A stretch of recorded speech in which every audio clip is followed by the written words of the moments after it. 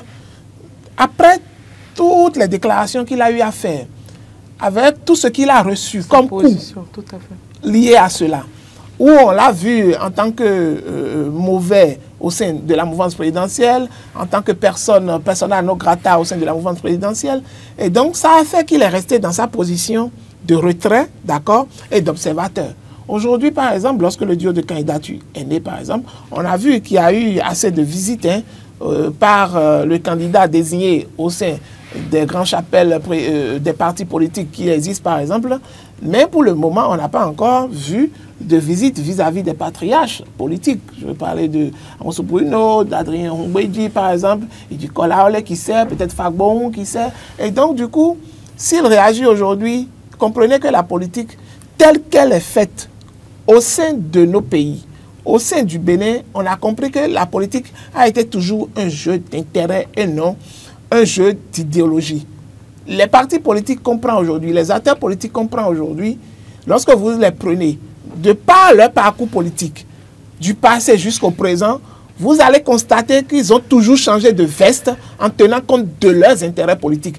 La preuve, on a des gens qu'on a vus avec Boni Yahi, même jusqu'aux élections présidentielles, d'accord, qui étaient avec Boni Yahi en soutenant le candidat Zinsou, par exemple. Au lendemain, on les a vus avec Patrice Talon. On le voit également aujourd'hui. Aujourd'hui, avec certaines têtes. Voilà, qui aujourd'hui sont avec la mouvance présidentielle. De certains soutiens. Exactement. Donc, du coup, vous constatez que l'environnement politique est tellement malsain que ce n'est que les intérêts qui guident les acteurs politiques. Et dans ce cas de figure, moi, je n'irai pas faire un procès à un Adrien Ngouédi. Je ne vois même pas d'autres acteurs politiques qui sont mieux que Adrien Ngouédi. parce qu'on les a vus, hein, on les a vus ministres pendant le temps de Yahi, tout le temps crier Yahi, la continuité, après nous c'est nous, on les a vus chanter, on les a vus insulter, faire tout. Mais aujourd'hui, on les retrouve dans les jupons de Patrice Talon aujourd'hui, en train de faire l'apologie du chef de l'État. Si jupons Patrice Talon en a. Donc aujourd'hui, on comprend qu'ils sont tous dans une débat d'intérêt. Et donc... Henri Yambonnet, votre avis sur la question. Non, le journal donc, a bien fait donc, de rappeler que c'est le dernier chantage de Mbedji. Depuis que Wadayi a été désigné, le porte-étendard de la famille présidentielle, il est vu comme la carte de continuité, je l'ai dit tout à l'heure, comme bien évidemment celui qui peut faire le travail et le job, avec bien sûr l'accompagnement et l'apport de la colistière Talastar. Il est vu comme quelqu'un qui a un profil neutre et qui peut donc ne traîne pas de casserole. Je pense qu'il a entamé donc un certain nombre de visites. Dans le communiqué, je vais prendre une seule phrase. Dans le communiqué d'Adrien Mbedji, il a dit quelque part, avoir de l'empathie pour quelqu'un est une autre chose. L'engagement politique en est une autre. Ça résume totalement ce que Baka dit tout à l'heure. L'engagement politique pour Adrien Mbedji est basé sur l'intérêt politique. Pour que je m'engage à soutenir un candidat, il faut que je trouve un intérêt aux côtés de cette personne-là. Mais je suis content que Adrien Mbedji, du haut de ses expériences politiques et de ses acquaintances familiales et tout le reste, a dit qu'il a au moins d'empathie pour le candidat. Et si le candidat est allé le voir, c'est parce qu'il y a un lien qui existe, bien sûr, entre les deux. D'accord? Et ceux qui disent que déjà il a adoubé la candidature de Romain Wadayi n'ont pas tort. N'ont pas tort. Est-ce que Romain Wadayi, des jours ordinaires, allait le voir? Il y a une question qui est là. Est-ce que des jours ordinaires, Romain Wadayi allait le voir? On va dire non. Est-ce que c'est pas après qu'il soit désigné candidat unique qu'il est allé voir Adrien Mbedji? On va dire oui. Mais en tant que qui? Pas en tant que ministre de l'économie. On va demander un ministre de l'économie, il irait voir un ancien président de l'Assemblée nationale, un gros baron de la politique, un stratège fait de la politique. Non. Pour dire quoi? Non. Mais il est allé en tant que candidat désigné de la mouvance présidentielle. Et sur ce point-là, moi je dis, non, il a bien sûr reçu l'onction de Adrien Mbedji. Si Adrien Mbedji aujourd'hui veut flouer les gens en disant, ok, oui, il est venu me voir parce que, oui, j'ai de l'empathie pour lui, mais je ne m'engage pas encore pour lui.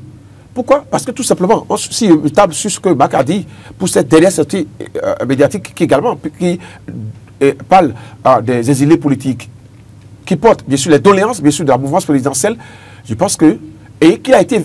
Adrien Mbedji qui a été visité aussi plusieurs fois par Bori Yahi. Et là, les spéculations, il disait qu'il est celui qui également va adouber, qui va accompagner l'opposition.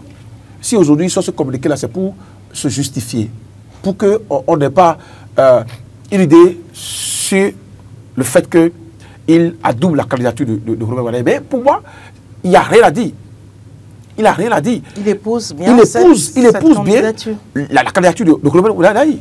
Et parce que j'ai donné un certain nombre de critères qui, pour moi, sont bien évidemment à analyser de près. Et sous ce temps-là, je me dis que Adrien Mbedji porte bien évidemment la candidature de Romain Wadayi. Non, moi, je dis que dans ce cas de figure, moi, à lire le communiqué ou bien la déclaration du président Adrien Mbedji, par exemple, il a évoqué, par exemple, un aspect qui est très important dans le choix, par exemple, du duo de candidature, c'est-à-dire même le candidat, même Romain Wadayi, c'est que de l'autre côté de l'opposition, il ne sait pas le candidat qu'on va présenter. Mais c'est ça. Et donc, il dit déjà dedans que du moment où il ne sait pas ce qu'on va présenter de l'autre côté, il se retient. Parce qu'en réalité... Est-ce qu'il devait se retenir? Oui, il peut se retenir. Attendez. Il peut se retenir. Sa formation politique est partie intégrante. Oui, mais il peut se retenir. Je vais vous dire quelque chose. Récemment, qu'est-ce qui a fait que Arossi est allé aller soutenir Obiang Wadayi? Pourquoi? Qu'est-ce qui a fait ça? Exactement. Donc pour le moment, la partie également. Non, il fait partie de l'opposition, oui ou non? Oui. Mais pourtant, il est allé soutenir le candidat de la mouvance présidentielle. Vous êtes d'accord avec moi? Vous êtes d'accord avec moi? Ça veut dire que si éventuellement le candidat, d'accord, sorti par les démocrates par exemple, est quelqu'un qui a beaucoup plus d'affinité avec Adrien Mbedi par exemple, et qu'il voit par le passé, il est plus proche de Wadayi et politiquement parlant, par exemple, ils ont eu à partager, par exemple, des intérêts que nous, on ne sait pas, par exemple, ne le voyaient pas aller peut-être soutenir Wadayi. Oui, il pourrait aller soutenir le candidat, par exemple, de l'opposition. Ici, il ne mise pas sur ça. Il mise sur, pardon, sur le projet, parce que quand vous lisez, quand vous venez un peu à la fin de communiqué qu'il a signé, il parle de projet. Et donc, il veut s'appuyer sur le projet pour... De société, des candidats. Pour s'engager. Donc, il y a l'intérêt qui est en jeu. Oui, mais de l'autre côté, il ne sait rien. C'est ce qu'il a dit. Il a dit également que de l'autre côté, c'est qu'il ne sait rien. De l'échange, est-ce que vous pensez que Robert Wadayi ne lui aurait pas dit, écoutez, j'ai été désigné, tout le reste, vous le savez bien, monsieur, je vais vous dire... Le dire et demander votre soutien pour que vous m'accompagniez. D'accord. Mais je peux faire ci, je peux faire ça. Il y a des promesses également. En réalité, lorsque vous parlez, par exemple, des promesses au niveau des hommes politiques, par exemple, c'est vrai qu'on ne sait pas les promesses qui ont été faites de part et d'autre, ni de la mouvance présidentielle à Adrien Mbedi, par exemple. Et lorsqu'on voit la position dans laquelle Adrien Mbedi était avant la désignation du duo de candidature, il était dans une position où même les gens de la mouvance présidentielle avaient beaucoup plus de méfiance envers lui. D'accord? Et donc, cette méfiance a fait que lui-même, il est resté dans sa position, il attendait. Mais le candidat qui a été désigné a fait un pas, d'accord, d'humilité, de géant, en allant faire une visite de courtoisie au président Adrien Mbedi, en lui montrant en réalité qu'il compte. Et puisqu'il fait partie des grands leaders de la mouvance présidentielle, en tout cas son opinion également compte, sa bénédiction également compte. Et donc il est allé. Donc ça veut dire que lui, en tant que candidat, a joué son rôle, ce qu'il doit faire. D'accord? En tant que jeune politique, il a fait ce rôle. Il revient à Adrien Mbedi d'étudier en réalité tout ce qui rentre en compte dans le choix de ce duo de candidature. Parce qu'il ne s'agira pas seulement de Obiang Wadayi. Il s'agira également de toute l'équipe du parti, ou bien des deux partis. Est-ce qu'en réalité, il se sent vraiment à l'aise avec ces deux partis aujourd'hui? Est-ce qu'il va se sentir vraiment à l'aise pour pouvoir demander à ses militants d'aller vraiment voter pour Obiang Wadayi? Si également, de l'autre côté, il ne sait pas encore ce qui sera proposé, ça veut dire qu'il est dans une situation où, pour le moment, il ne se sent pas totalement encore en sécurité avec la mouvance présidentielle. Compte tenu des enjeux, compte tenu des derniers enjeux qu'il a eus, et compte tenu de ses opinions qu'il a eues récemment, compte tenu de toutes les attaques qu'on lui a fait, ça veut dire qu'il est dans une posture de méfiance. Il fait du chantage. Mais est-ce qu'il faut? Même s'il fait du chantage. À cette étape, est-ce qu'il faut? Oui, il le faut. Il le faut? Il le faut parce qu'on est... Nous allons aborder le dernier sujet. Charnière. Et donc, si éventuellement, il veut que tous ces militants ou bien tous les acteurs politiques qui sont au niveau de son parti comptent parmi la continuité qui viendra, il est obligé de faire le jeu pour pouvoir voir comment est-ce qu'il va pouvoir faire nommer ses ministres ou bien ses DG dans le nouveau gouvernement. Et donc c'est ça l'intérêt. Dernier sujet. C'est ça ce que font tous les acteurs politiques. Dernier sujet à débattre, c'est sans commentaire.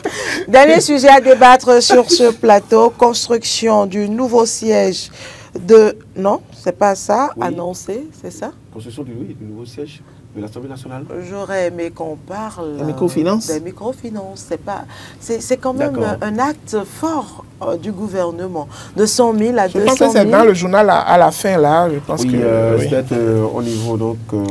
Voilà, une troisième phase plus ambitieuse. Oui. Voilà, donc je me trompais de thématique. Microcrédit à la FIA, une troisième phase plus ambitieuse en réponse aux besoins. Voilà, c'est bien là, avec l'aide de Marcel, il pourra récupérer le thème et pour l'afficher. Quelle lecture faites-vous de cette nouvelle décision du gouvernement de 100 000, un bon de 100 000 en plus? Oui. C'est quand même à saluer, même si on comprend la période dans laquelle la décision est prise. Oui, j'ai remarqué tout à l'heure en vous une joie, un plaisir de lire, parce que vous avez lu à 2 reprises le titre, et parce que vous avez senti que ça va apporter donc forcément... Quel que soit le moment où l'action vient, je pense que ça va impacter justement. Vous réussissez pour les femmes, pour les couches vulnérables. Voilà. Non, c'est ce que je voulais faire ressortir tout simplement, en disant que non, il faut saluer donc le gouvernement pour cette décision, Il faut rappeler que après cette initiative, après le premier mandat, après le règne de Boni Yayi, oui, il faut saluer également Boni Yayi qui donc a mené cette affaire-là et qui, bien évidemment, a permis à beaucoup de couples, beaucoup de foyers, de femmes, bien sûr, d'évoluer. Mais il y a eu, vous savez, forcément pour avoir une idée, et cette idée donc peut être bien évidemment, je dirais un peu pas trop suivi par les collaborateurs, donc ce qui a fait qu'il y a eu beaucoup de critiques par rapport donc à... Mais quand le régime de la rupture était venu, donc ils ont travaillé, et donc il y a une nouvelle formule, ce qui a permis à beaucoup de femmes d'avoir ces sous-là sans difficulté. Parce qu'il faut faire remarquer que aujourd'hui, la femme fait les démarches, et bien sûr, quand elle fait les démarches, les sous lui parviennent directement. Tout à fait. Sur son téléphone. Sur son téléphone. Donc elle sait à quoi peut servir, bien sûr, ces montants-là.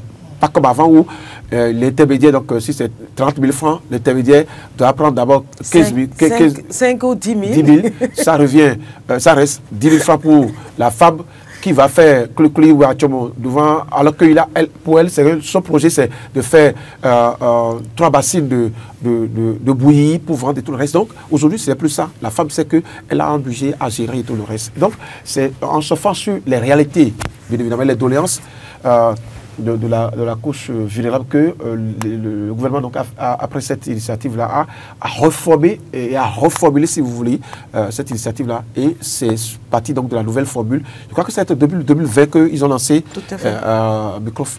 cette nouvelle formule-là. Et ça permet également donc, aux femmes d'avoir donc des ressources. Aujourd'hui, relever donc le taux à 200 000 francs CFA, je pense que c'est énorme.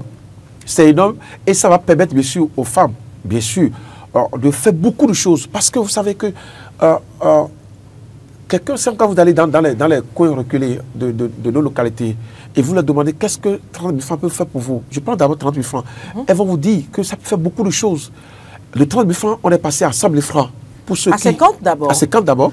De 50, on est passé à 100. À 100.